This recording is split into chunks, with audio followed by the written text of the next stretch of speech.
자, 이거는 부모 운중경입니다.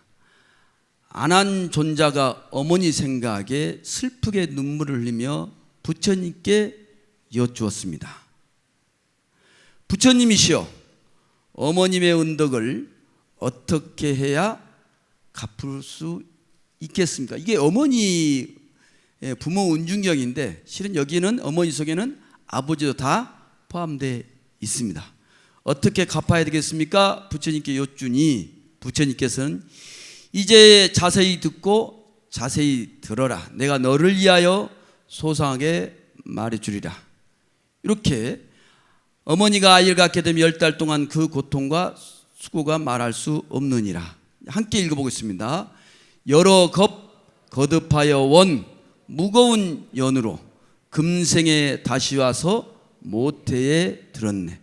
날 지나고 달 지나서 오장이 생겨나고 7달이 되어서 육정이 열렸네. 한 몸뚱이 무겁기가 산악과 한 가지요. 가고서는 몸놀림에 바람과 재앙 조심하며 좋고 좋은 비단옷 모두 다 입지 않고 매일 단장하던 고랜 티끌만 묻었네. 어머님의 깊은 은혜 땅과도 같고 아버지의 높은 은혜 하늘과 같네. 내 몸속에서 키워 낳으신 까닭에 온종일 아끼시며 사랑하시네. 은혜가 더할수록 그 모습은 여의없고 더러움 씻기다 보니 이마에 주름만 느네. 이게 부모 운중경에 나오는 거고, 저희가 내일 이제 매 제때마다 신묘장구 다란이 대신 부모 운중경을 부처님 전에 저희가 독송을 하고 있습니다. 기억나신가요? 입제 때 읽었고 내일 아마 이 대목을 읽게 될 것입니다. 부모님에 대한 은혜는 뭐 어떻게 표현, 지금 여기 계신 대다수의 분들은 부모이자 자식이란 연꽃 같은 꽃도 피고 열매도 있는 그런 상황이 돼요, 안 돼요? 결혼 안 했어요? 뭐 저처럼 혼자 사신 분은 어쩔 수 없는 것이지만 여기 계신 분 대부분 결혼하셨죠? 대부분 자식 있으시죠? 부모님도 있었던, 그러니까 지금 생존해 계시거나 가는 안에 부모님은 계셨죠? 예. 그래서 지금은 동시에 부모의 마음도 자식의 마음도 헤아릴 수 있어요, 없어요? 헤아릴 수 못해요? 헤아릴 수 있습니다. 예, 그래서 그 어느 작가분께서 자기 어머니 생일날이 섣달 구뭅날, 생일이 음력으로 12월 30일 섣달 구뭅날. 그러니까 섣달 구뭅날은 바쁘겠어요, 안 바쁘겠어요? 엄청 바쁘죠. 옛날에는 더더욱이나 그랬죠. 지금 이분도 나이가 한 60, 70 되신 분이면은 어머니가 살아 계시면 90, 100세 가까이 됐다고 하니까 일제시대에 태어나셔서 6.25 이런 시대를 보냈고, 그러다 보니까 60년대 70년대의 삶은 우리는 부자에서 가난했어요. 대단히 가난했다. 그래서 먹는 것도 힘든 보릿고개라는 그런 단어가 있는 그런 시절을 여기 있는 분은 보내셨죠? 기억 안 나세요? 너무 배고파서 기억하고 싶지 않다 이런 분도 있겠죠. 그럴 때에 만면으로 시집을 가면 일이 적겠어, 많겠어요? 엄청 많아. 섣달 구뭅날 자기 생일이라고 이야기할 수 있는 그런 시절이었을까요? 생일인지도 모르게 살았고, 섣달 구뭅날 그 시험 만면이 그러니까 큰 아들 집이기 때문에 그 부모님께 인사드리려고 다 가족들이 또 모였어.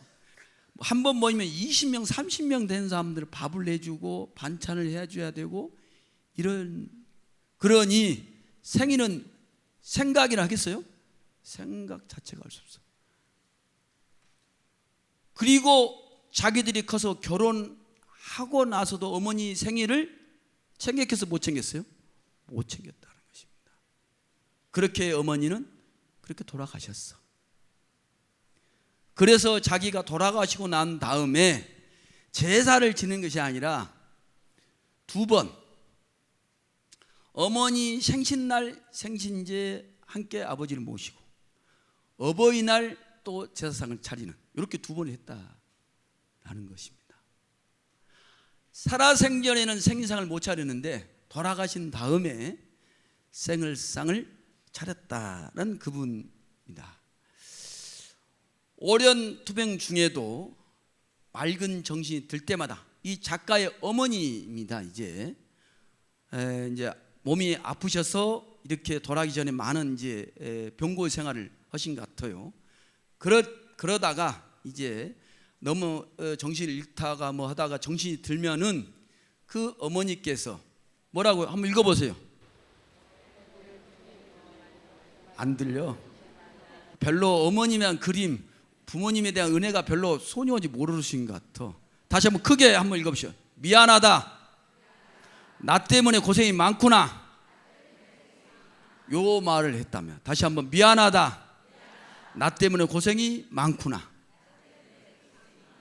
예, 자기가 아파서 이렇게 늘 간병, 병원비 때문에 고생하는 딸을 보면서 자기 아픈 것은 고사하고 오히려 딸한테 미안하다 하시던 엄마의 눈물이 이렇게 생각나더라. 또 뭐라 했죠? 내가 있어서 그곳이 어디든 마음 놓고 떠날 수 있을 것 같구나. 고맙다, 사랑한다, 내 딸 잘 살아야 한다 라는 말을 했다는 것입니다. 예. 요게 어머니가 했던 말이 아니고 아버지가 술을 많이 좋아하시는데요, 어머니를 많이 힘들게 했는데 마지막에는 아버지가 이런 말씀을 남기고 떠났다라는 것입니다. 차를 한잔 마시고 또 한번 그 미안함과 고마움이 가없는 사랑의 다른 말이었음을 미처 다 헤아리지 못한 많은 것들이 이리도 뼈저리 향이 될 줄을 몰랐다라는 것입니다. 이리도 절절한 그리움을 남게 될 줄을 이제 2분, 그래서 그 어머니와 아버지를 위해서 섣달 구음날 제사상을 올리고 생일상이지만 그리고 어버이날 이렇게 또 제사상을 차리는 그 따님의 이야기입니다. 제가 사실 중학교 1학년 때 판소리에 입문을 했었어요. 국악을 시작을 했는데 21살 되던 해에 아버지께서 당뇨 합병증으로 인해서 3개월 시한부 선고를 받으셨어요. 그래서 제가 아버지께 왼쪽 신장을 기증을 했고, 그렇게 해서 아버지께서는 이제 건강해지셨는데 수술을 하고 나니까 배에 힘이 안 들어가더라고요. 쉬게 된 게 기간이 길어지면서 이제 슬럼프가 오고 그렇게 포기를 하게 되면서 아버지께서는 이제 많이 미안해서 그러셨겠네요. 지금 아버지는 괜찮으시죠? 네, 그 후에 차차 간암이 이제 생기셔서 간 절제를 하시고 당뇨 합병증으로 인해서 발가락을 다 이제 잘라내시고, 근데 아빠는 이제 제가 노래 부르는 모습 방송에서 딱 한 번 보고 싶다고 그러셔가지고 시간이 얼마 없는 것 같아서 빨리 보여드리고 싶어서 이렇게 나왔습니다. 네. 예, 마음을 주스리고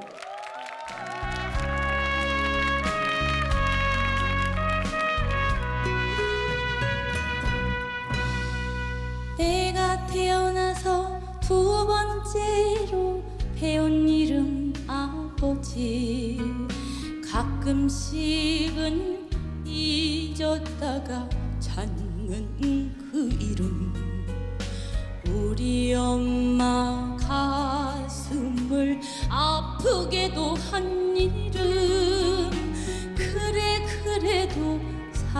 사랑하는 아버지 세상 벽에 부딪혀 내가 길을 잃을 때 우리 집 앞에 마음을 매달고 힘을 내서 오라고 집 잘 찾아오라고 밤새도록 기다리던 아버지 내가 시집 가던 날 눈시울을 붉히며 잘 살아라 하시던 아버지 사랑합니다 우리 아버지.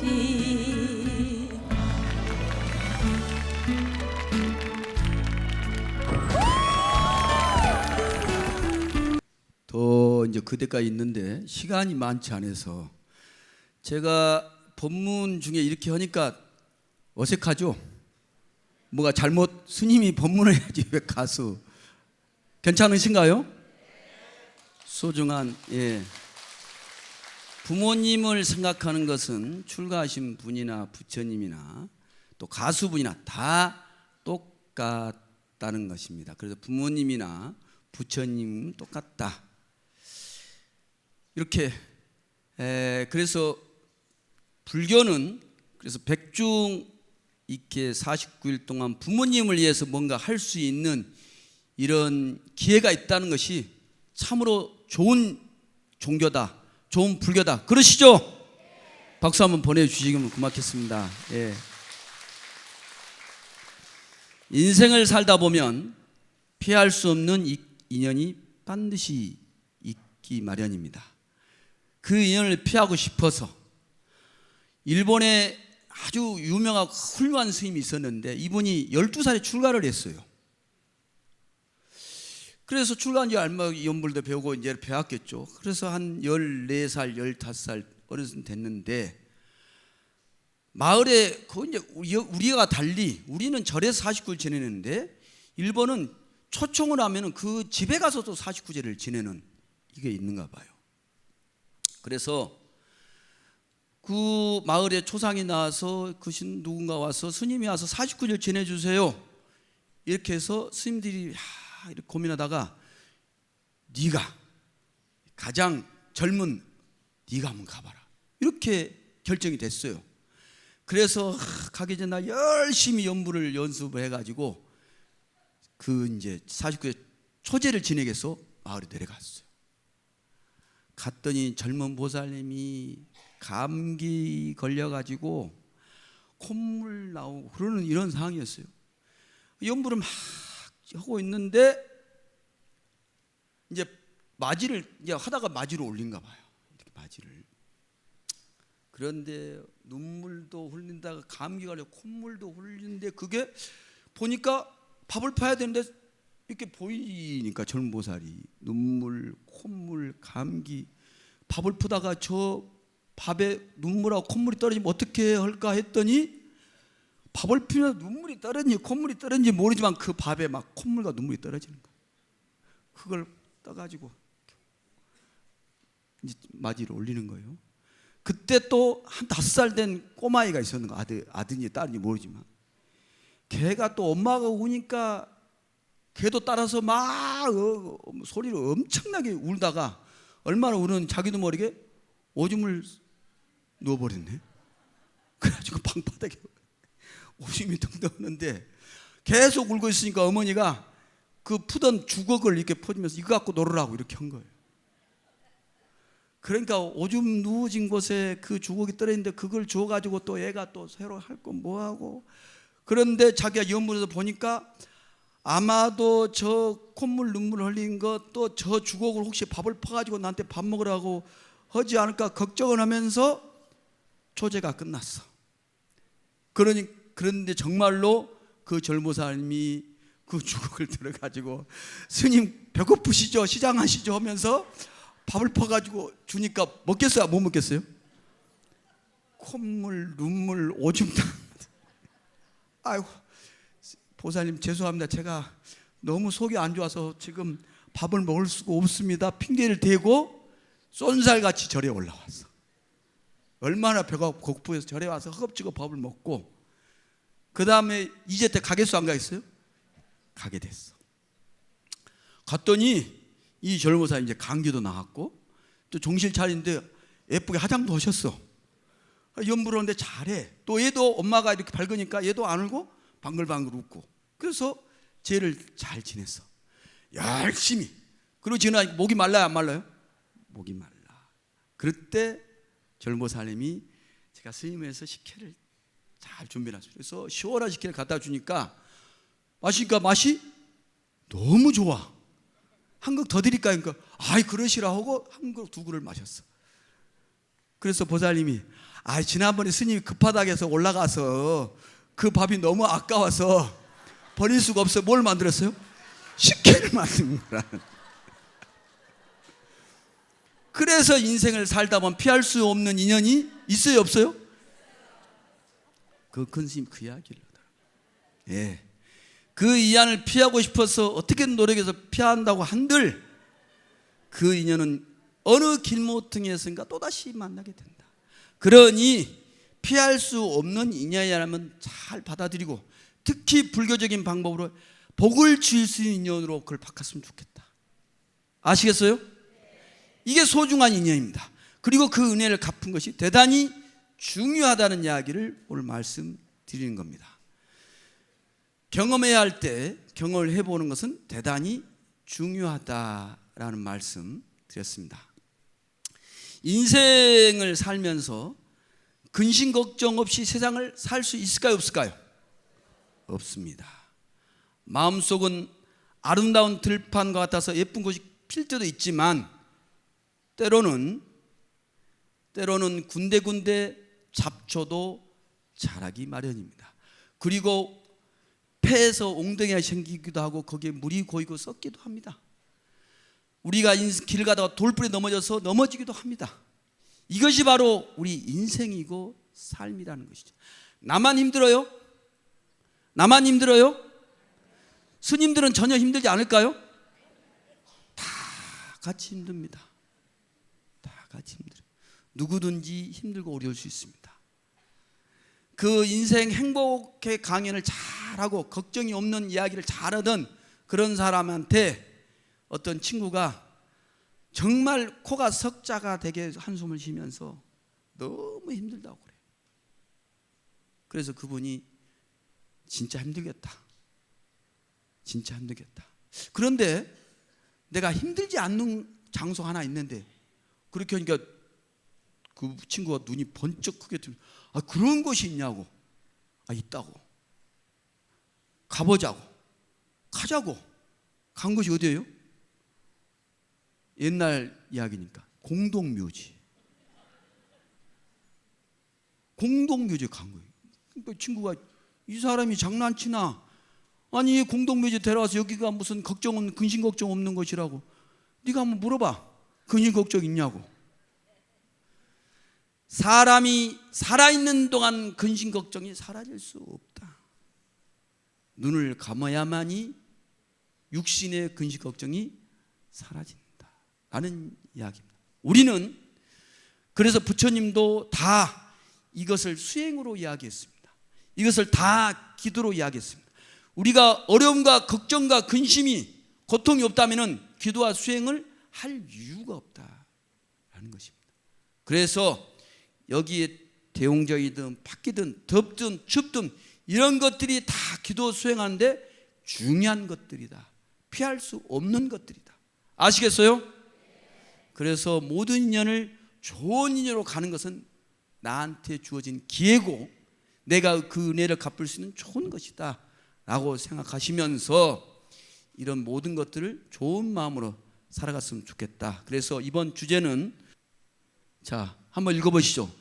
소중한 인연 그 은혜를 생각하며. 특히 백중 49일 동안은 이렇게 소중한 인연들을 생각하면서 이번 초제는 부모님을 위해서, 그 다음에는 형제나, 그 다음에는 친구나 누군가를 늘 은혜를 이렇게 풀어주는 그렇게 해서 백중 49일 기도를 잘 했으면 좋겠다는 취지로 이 본문을 말씀드렸습니다. 마치겠습니다.